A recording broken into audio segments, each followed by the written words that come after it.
बदल जाओ वक्त के साथ या फिर वक्त बदलना सीखो। मजबूरियों को मत कोसो, हर हाल में चलना सीखो। अच्छी नीयत से किया गया काम कभी व्यर्थ नहीं जाता और उसका फल आपको ज़रूर मिलता है।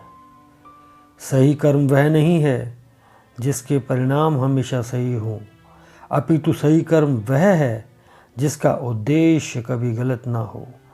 संसार में कोई भी मनुष्य सर्वगुण संपन्न नहीं होता, इसलिए कुछ कमियों को नज़रअंदाज करके अपने रिश्ते और दोस्ती को बनाए रखिए। तो चलिए शुरू करते हैं आज की कहानी। पुराने समय की बात है। एक राज्य में एक शूरवीर राजा रहता था, जिसके राज्य में सभी खुशी खुशी रहते थे, क्योंकि राजा हमेशा अपनी प्रजा को बच्चों की तरह रखता था। वह उनकी हर परेशानी को ठीक कर देता था। प्रत्येक प्रकार की ज़रूरतें प्रजा की राजा से पूरी हो रही थीं। प्रजा धीरे धीरे आलसी होती जा रही थी। एक दिन राजा ने अपनी प्रजा की परीक्षा लेने के लिए अपने राज्य में बीच सड़क पर एक बड़ा सा पत्थर रखवा दिया और दूर खड़े छिपकर देखने की कोशिश करने लगा कि हमारे राज्य में ऐसा कौन व्यक्ति होगा जो इस बड़े से पत्थर को हटाने की कोशिश करेगा। काफ़ी समय बीत जाने के बाद उस सड़क पर रखे पत्थर को हटाने कोई भी इंसान नहीं आया। अब दिन ढलना शुरू हुआ। लोग रास्ते से अपने घर वापस जाने के लिए गुजरने लगे।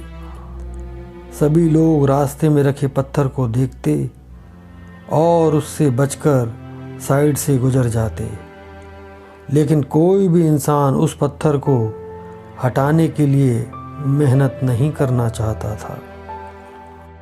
कई लोग तो उल्टा राजा को भी गालियां देते कि लोगों को सड़क से निकलने में मुसीबत का सामना करना पड़ रहा है और राजा को होश भी नहीं है कि उसकी नगरी में ये क्या हो रहा है। तभी उस रास्ते से एक किसान खेत से मेहनत करके गुजर रहा होता है। वह उस पत्थर को देखता है और उसे हटाने की कोशिश करता है, परंतु पत्थर इतना भारी था कि वह उसे हटा नहीं पाता है। किसान एक बार फिर से अपनी पूरी ताकत को लगा के कोशिश करता है और पत्थर को धीरे धीरे अपनी जगह से हटाकर सड़क के किनारे कर देता है।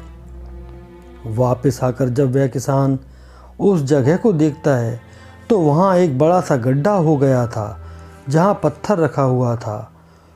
तो उस गड्ढे में किसान को एक थैला नज़र आता है, जिसे जब वह खोलकर देखता है तो उसमें बहुत सी सोने की मुद्राएं व एक पत्र मिलता है।